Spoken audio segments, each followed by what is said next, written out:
Proud red rose. One beautiful spring day, a red rose blossomed in a forest.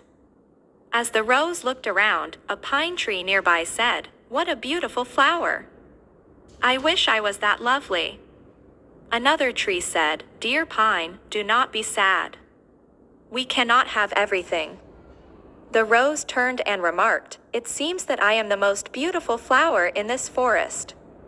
A sunflower raised its yellow head and asked, "Why do you say that? In this forest there are many beautiful flowers. You are just one of them." The red rose replied, "I see everyone looking at me and admiring me." Then the rose looked at a cactus and said, "Look at that ugly plant full of thorns."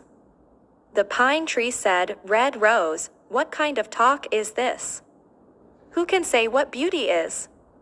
You have thorns too." The proud red rose looked angrily at the pine and said, "I thought you had good taste. You do not know what beauty is at all. You cannot compare my thorns to that of the cactus." What a proud flower, thought the trees. The rose tried to move its roots away from the cactus, but it could not move. As the days passed, the red rose would look at the cactus and say insulting things, like, "This plant is useless. How sorry I am to be his neighbor." The cactus never got upset and even tried to advise the rose, saying, "God did not create any form of life without a purpose." Spring passed, and the weather became very warm. Life became difficult in the forest, as there was no rain. The red rose began to wilt. One day the rose saw sparrows stick their beaks into the cactus and then fly away, refreshed.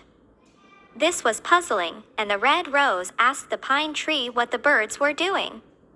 The pine tree explained that the birds were getting water from the cactus. "Does it not hurt when they make holes?" asked the rose.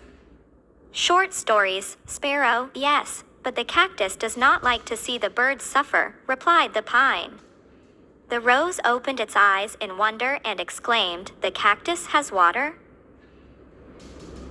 "Yes, you can also drink from it. The sparrow can bring water to you if you ask the cactus for help." The red rose felt too ashamed to ask for water from the cactus, but finally it did ask for help. The cactus kindly agreed. The birds filled their beaks with water and watered the rose's roots. Thus the rose learned a lesson and never judged anyone by their appearance again.